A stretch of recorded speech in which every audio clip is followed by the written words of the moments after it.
So, we're going to have a conversation. I'm going to start off with some questions for the panel, and then we'll open it up to the audience to have their turn as well.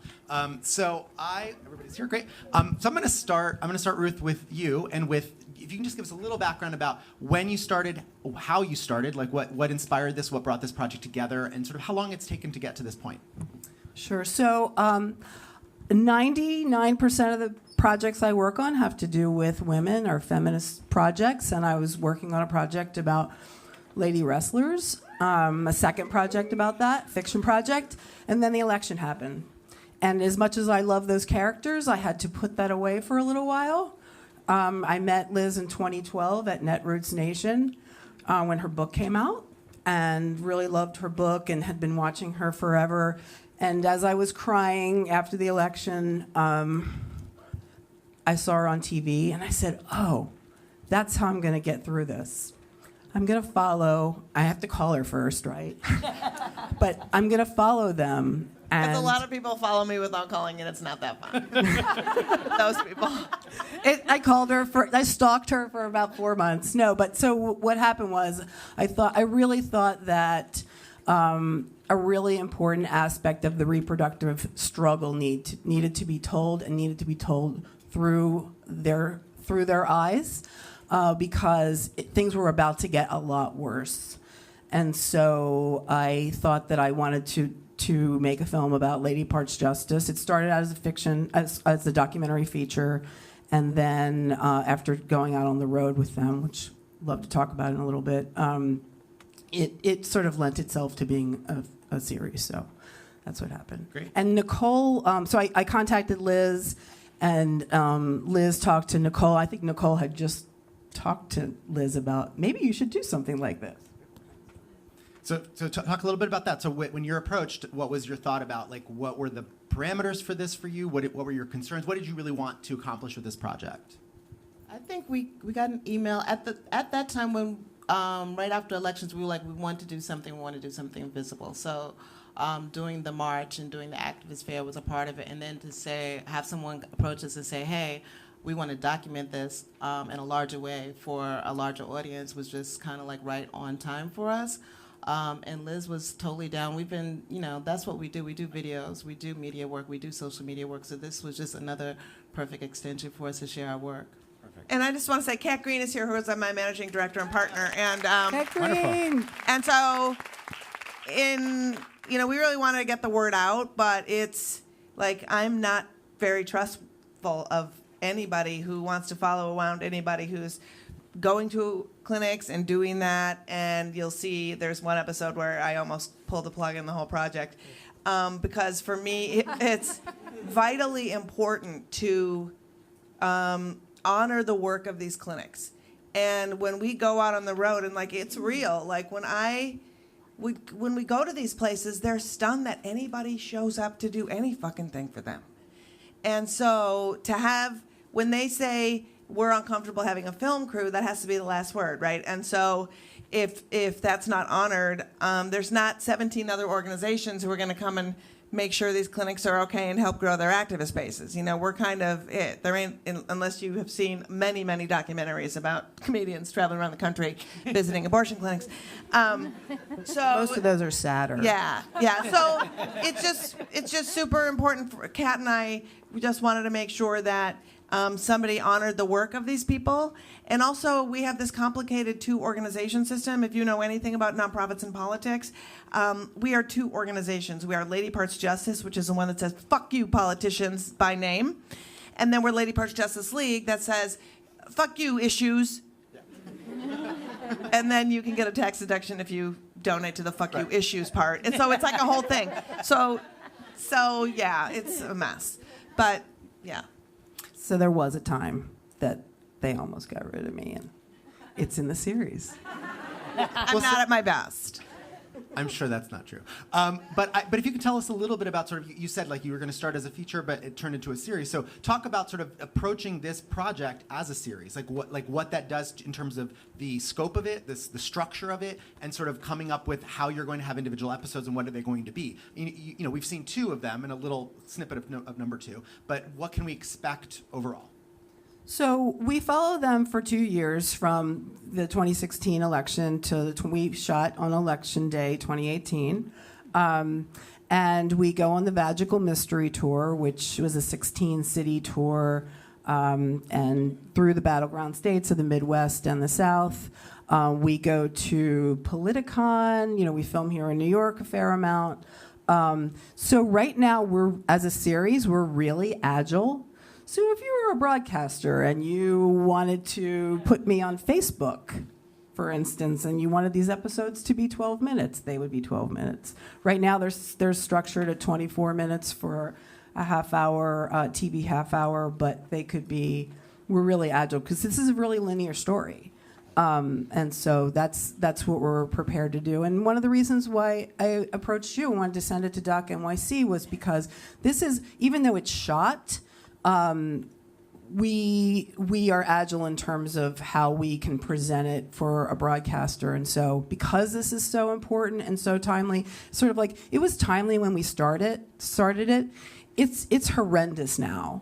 I mean, the thing that we were talking about in Alabama, it happened, right? So these are the things that make it just so much more than timely. So we want to be able to have this ready pretty fast.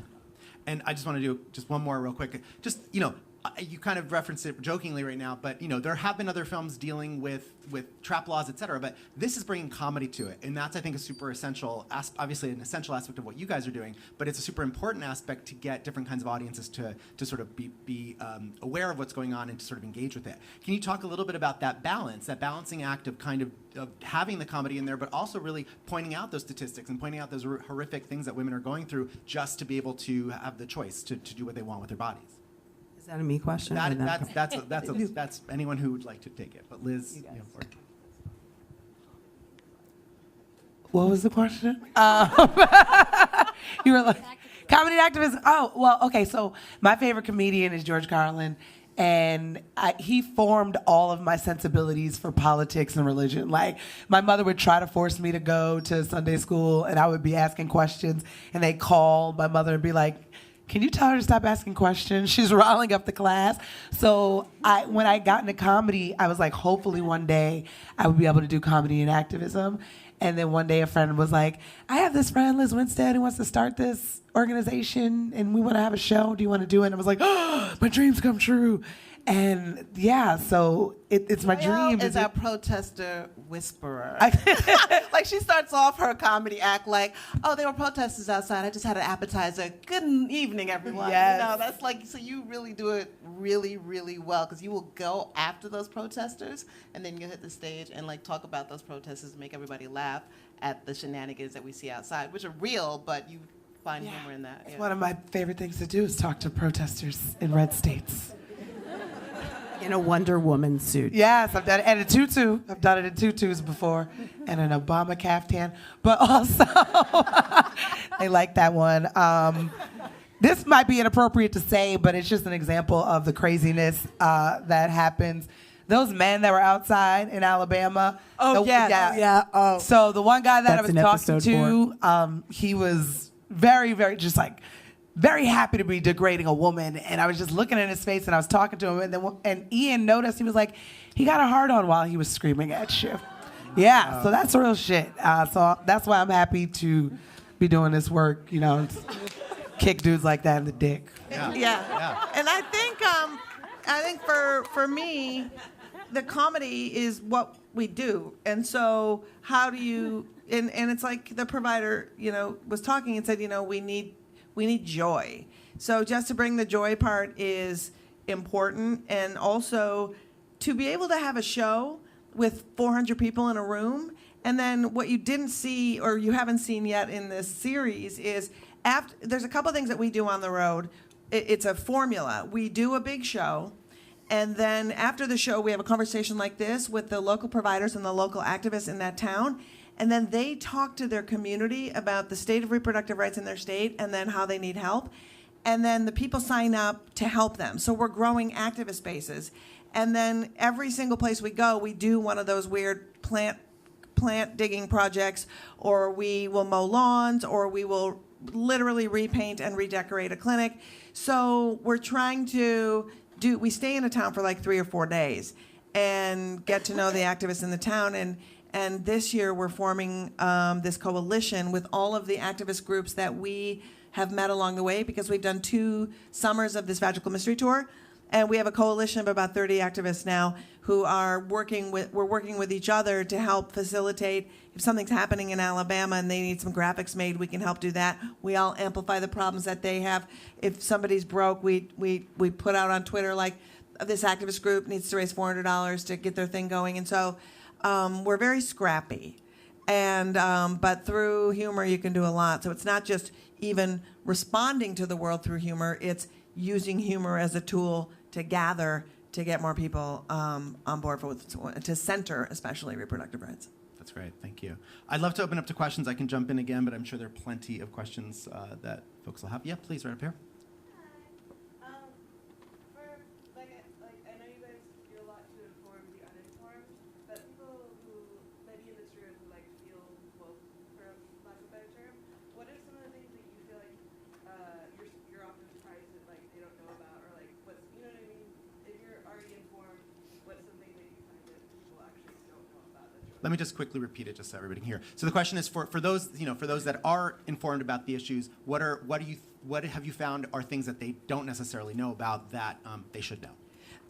There's a couple of things. One is the fact that if you are an abortion provider, oftentimes you cannot get basic services in your community because you provide abortion.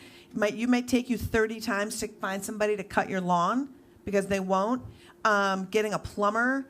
And so we're on stage with a group of people like this, and the people are like, we can't get our fence fixed. And then somebody, some guy will go wait, you'll pay me to fix your fence, and that's activism? And I'm like, yes, that is exactly activism. So that's one thing. And the second thing are the fake clinics that are out there, that a lot of people don't know, that these imposter clinics are out there funded by the right wing that advertise. Sometimes they'll steal the font and the colors of the actual clinic in their community, open up right next door to them, and lure people into these clinics to try to convince them to not have abortions. That's a big thing people don't know about. And lastly, I would say the undermining of laws that, people talk a lot about Roe v. Wade, but if you have states that are passing these laws some really tricky way to dispose of your medical waste, and then medical waste companies don't come and pick up the medical waste from a clinic. You can't have a clinic if you have medical waste. So this kind of tricky shit, these fetal burial laws are real that are happening, and you don't think about that kind of stuff. You think about a lot of other things. And just that clinics need support. We talk about patients all the time, which is super important. And when you want to service a clinic and be supportive and help them get self-care, dragging out of them what they need is literally impossible because they're so focused on patient care. And so really being present for them and figuring out what they want and need is really important. We brought a hot tub to a clinic parking lot in Ohio and margaritas, and we just drank in the parking lot, much to the chagrin of the protesters, while we're in a hot tub and in our bathing suits. So, It was really great along the way to see the people who were touched in all of these different, smaller towns, and seeing the communities built through Lady Parts Justice League coming to their town, and also seeing people who, actually, Liz, when you would ask at the talk back, what can we do for you, and having the providers, really having a hard time coming up with it, and then some suggestions came out. Oh yeah, our website sucks, and then somebody would offer that kind of help, and just that whole idea that people can't have a fence built. That happened when we went to Omaha, and that was great. Huntsville was absolutely the most insane thing we've ever done. We were in Huntsville, Alabama. We call them up. We're like, oh, what do you need? They're like, bring us lunch, hang out. We would just love that. We're like, okay. We get there. It's this beautiful clinic, but it's like a mass lawn with zero protective space of any kind. And they had 30 protesters screaming directly into the patient windows. And so I looked at my team. I'm sort of a bummer sometimes, a lot of times. And I said, I know it's 92 degrees in Huntsville, Alabama, but how would you guys feel if we literally dug 20 holes and got 20 bushes, and we literally planted a fence on this day. And they're like, that's great. And I'm like, okay, here's the catch. We have to wait till the protesters leave, which means we're going to be digging the holes at like 3 o'clock in the afternoon in high heat. Are you still game? Yes, we're still game. Jin Moon is here tonight, who was one of the hole diggers, got heat stroke. It was a whole Jin thing. Moon. Jin Moon, champion. But we did it. We went to Home Depot and we dug these holes and we built these holly bushes. And what kept us going is that we just kept talking to each other going, when these fuckers come back tomorrow, there is going to be a fucking giant hedge that blocks them. And the clinic could have never done that, had the time to plan it. And so that's the kind of stuff that keeps you going. I'm terrible at saying, I've got a good idea. People run for the hills. Yeah. And it's true fact. On that level, I have a That question. really happened in Granite City, Illinois. Yeah. The little makeover. There was like a makeover for a minute, and then it turned into a large home edition makeover. We that redid day. their entire. We were gonna just put some pictures up, and then it was like, you guys really look at this reception area. Let's just redo it. And people are like, okay. And then we did. We've all discovered we have skills. I think now Abby and Molly learned how to recover chairs in Milwaukee. Painted fences. We go on the web and find YouTube videos on how to like do some picture framing and things. You know, we're crafty. Very crafty. So I have a question on that actually. Like, what limitations does a clinic have for things like, one thing that struck me is, you know, the thing about the 48-hour wait period. Is there anybody? Can they ask for people to donate Airbnb spaces? Or Yes, anything like that? 100%. Gas cards, Airbnb spaces, hotel money, food. Carpool, people drive. Carpool, like, you know, people, when people, you know, privilege is real, and you check yours constantly when you're just talking about things. You're like, oh my God, people have to drive 150 miles. It's like, no, sometimes people don't have a car. You know, so even the way that we frame things is in a framing of privilege, even when you're being careful. So when you think about 7 states in America have 1 clinic, and they're surrounded by other states that might have 2, and maybe the state that has one that's next door has a 72-hour waiting period, you know, you're talking about somebody who has to wait 4 days, get a sitter, pay for food, pay for a hotel, and pay for the procedure. And then they veto things like telemedicine, where it could be that you get an exam and a nurse can administer you your abortion pills safely, and that gets vetoed. It's always so quick when we start having these conversations and we talk at the clinics.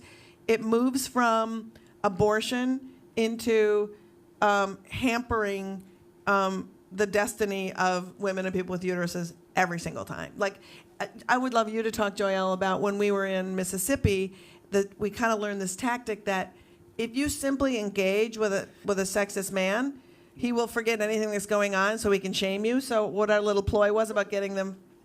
Oh, yeah. Well, so we'll do escorting at the clinics. And what I realized is when I engage the protesters and they're focusing on yelling at me with an erection, and they're not yelling at the girls. So I was just a sacrificial lamb who would just go out and be like, hey, guys, want to talk to me? I'm a heathen. And they would just love it because I'd be like, I've had an abortion, guys, and I'm black. Like, they would... I got yelled once. They said, this is my favorite protester heckle. He says to me, Martin Luther King didn't die so you could have an abortion. And I was like, you are very correct, sir. I don't know why you're yelling it at me right now, but spot on. Yeah, we'd walk. Yeah, so we started a system where we would start talking to them at the entrance of the driveway where the patients would come in, and we would talk them all the way down the fence, and then they'd go hard, and then 30 people had gotten their procedures that day by us just being these people who were in their face, and that part was really jarring for us in the larger scope of we went to this. They do an annual event every year called Summer of Justice, where they gather in one town, about 500 of them, usually a town that's vulnerable, with an independent clinic, and they set up in the town square for a week. And then so there's 500 of them. They'll do 300 people in the town square, and 200 will go to the clinic, and it's maddening. So it was in Indianapolis this year, and we had 10 people. They had 300. And we got there, and we just started screaming back. And they stopped screaming out abortion instantly and started screaming transphobic shit, homophobic shit, anti-Muslim stuff, anti-immigrant stuff for 30 minutes. And so it was an awakening for us to really like make sure we're setting our goals to be super intersectional with other groups, because those bloody fetus signs, you're like, I don't want to be part of that. They're a mess. And that's intentional so that other groups don't learn that their focus is just as much racist, sexist, homophobic as it is everything else. So I always say to anybody who's working on different issues that involve bodily autonomy in any way, find the biggest anti-abortion extremist and know they're the hidden person that is fighting hardest against your movement, and you don't even know it. Let me go back into the audience, please, right here. When I didn't know anything about your show, your work, your commitment, and you ladies are really very brave. I just want to applaud you before I ask the question. What is your dream for your I'm glad that you're able to document this. And what is your dream for getting it out there in the world? What's your ideal? Yeah, the dream for getting this project out in the world. Well, the usual dream. I would love for it to have a broadcaster like, you can fill in the blanks, or we know who they are. But there's new ones popping up every day because documentary series and documentary is people are interested in them right now. It's a really good time for that. But outside of that, obviously it has a broadcaster, and that's great. The aim really was, when I look at election night and I see John King on that board on CNN, and he zeroes in on the suburbs of Philadelphia, which is where I'm from originally, and places like that all over the country. I want women and men, because everyone has to get involved in this, to gather and have screening parties and to get people. It's just like Liz says, I had an abortion in college with Planned Parenthood, and then I didn't think about it anymore. And that happened to a lot of people, and I think you have a lot of liberal people, progressive people who are not active in this, and we all have to be active, because it's not just Roe v. Wade, it's what's happening in states across America, and it's getting worse. And while we were celebrating certain victories this past Tuesday, there were awful things that happened in West Virginia and Alabama. And I think that I want people to be engaged. This is not a project this is not going to change anyone's mind, but it hopefully will activate. And I think that we have, there are a lot of films that are out there that are about this issue, and it's not necessarily handled this way. And I think that the way that Lady Parts Justice and Lady Parts Justice League works is really, it's pretty ingenious, because it mobilizes people, and there's actionable items, and there's toolkits, and there's things that they do that I think can really get people involved. We shot a scene in Michigan where the woman who was having a fundraiser said, wow, I have a minivan. My kids are all gone. I can drive people to the clinic on Saturdays. So it's things like that I think that is my overarching goal. And I want to illuminate what they're doing, because I want them to be well-funded and sustainable, because they're going to need to be. And also, I just want to add, Lee Daniels just got a green light to do a comedy series about the Me Too movement. We are not that far down the line where we need a comedy series about the Me Too movement. So if he can get a deal like that, then this series definitely needs to be on television, and I hope we get a deal and we go head to head with that freaking damn comedy show. Yeah, I agree. And I just want to add one thing, is one of the reasons that we said yes is because we wanted to do a little bit of a reset on when people say they're pro-choice, or when people say they care about this issue, to help them realize that if you aren't centering reproductive rights in your world, you literally are cutting off half of the population from a path to humanity that's open for them. And to realize that through you don't have to be us. You can come to our show. If we can grow activist bases in these towns that understand that state legislatures are destroying who you are. It was great to win 350 seats back in the midterms, but we lost 900, throughout those 8 years of Obama. So getting those seats back and having people have a sustained relationship to caring about this issue, making a commitment to being on call if a clinic says, can you come to our city council meeting because we have a buffer zone crisis and these bullies are going to win if you don't show up. Like, I don't even know what you call it. In my mom's world, you call it a prayer chain. But to be able to have those prayer chains for activism and feminism and around this issue where you commit to being available, and if you can't, you commit to passing that email along so people do, I think it's really important. Otherwise, we'll literally die as our humanity will die. It's important. That's exaggeration, but not really. Dun, dun. We have time for maybe one more. I see your hand up there. Yeah, I was curious how many episodes you guys have right now, and if you will continue doing it next year or TBD. And I also was curious how you guys manage all the legal research involved with knowing all the intricacies of different laws in different states. So the number of episodes, if you can answer that, and will you continue this, and the legal question. 3 questions. Well, I can answer the episode question. We have 13 episodes total, so this is 2 of 13 episodes, and we do have an episode guide, so we have a really nice arc and have an idea of what the story is. As far as the research, with all I can answer that. Oh, great. Yeah. Liz can always answer that. No, I mean, we work in cohort with clinics, with the Center for Reproductive Rights, with the ACLU. I know more about abortion law than most people on the planet. That is just fact. And if I don't know, true. I ask.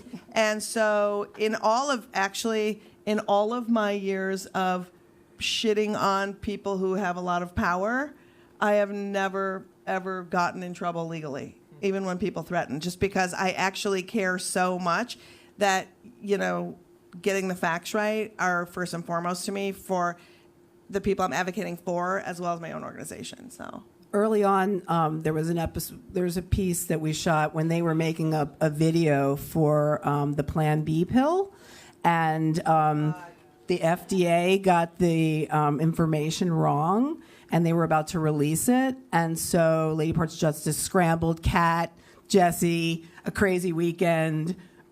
we had to call fixing Leah things. Delaria, who did the voice of this video. She was bombed. And I'm like, I don't care how drunk you are. You have to record this line for me, drunk in your phone. And she goes, oh, my God. And so it's an animated video, and I challenge you to watch it and figure out which drunken Leah Delaria line is in there. But the FDA got it wrong, and then we did research, and I was like, I showed it to an abortion physician who said, I just finished this study at Princeton that actually the FDA hasn't gotten up on their website, but by the time your video goes out, it's going to be wrong. And I was like, an animation is a bitch, as you know. You watch the thing and you're like, please have this be a voiceover problem. Please don't have this be an animation problem. Please, Jesus, if you care about abortion. And Jesus was on my side because it was a VO problem, not an animation problem. So yeah, but that was like huge. So that happens a lot. But that just shows, they were not willing to let this thing go out there, and they had been working on this for a really long time. So the fact that they had to change this. In fact, you have a Chiron mistake in yours. I'm just gonna say, fact check. Everything was right except there was a Chiron. Yeah. Well, we do have to wrap things up, but I want to thank you so much for being part of this, for bringing this to Doc NYC. Thank you so much for Thank being you, here. guys. Thank you. Thank you all Thanks, for being everybody, here. for coming.